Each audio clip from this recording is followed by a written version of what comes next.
আমাকে বহু প্রথম সারির রাজনৈতিক নেতৃত্ব বললেন, না ওটা কি আর পারমিশন দেয়?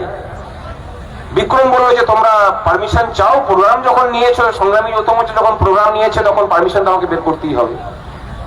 তারপর তো ইতিহাস হয়েছে। নবান্ন আমরা ঘোষণা করেছি। আমি দেখেছি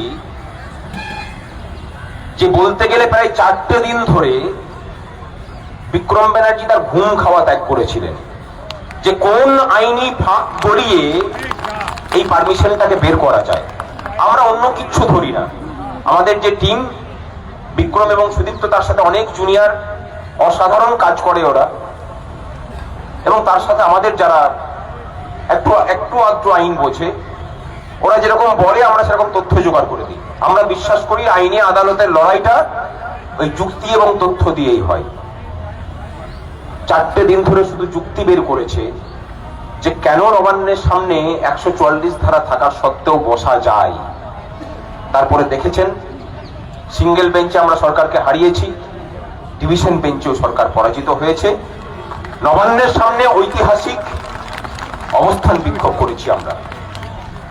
আরো অনেক কেস, আমাদেরকে মিথ্যা মামলায় ফাঁসানো বলুন, সেখানে সরকার দিয়েই আমাদের মধ্যে থাকা কিছু মানুষজনকে দিয়ে কেস করিয়েছিল।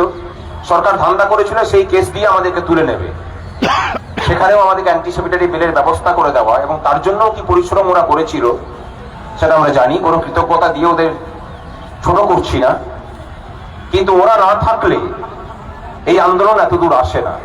এখানে যে আমরা বসে আছি, স্বাধীনতার পর থেকে শহীদ মিনার ময়দানে দিনরাতের অবস্থান আমরা ছাড়া কেউ করতে পারেনি।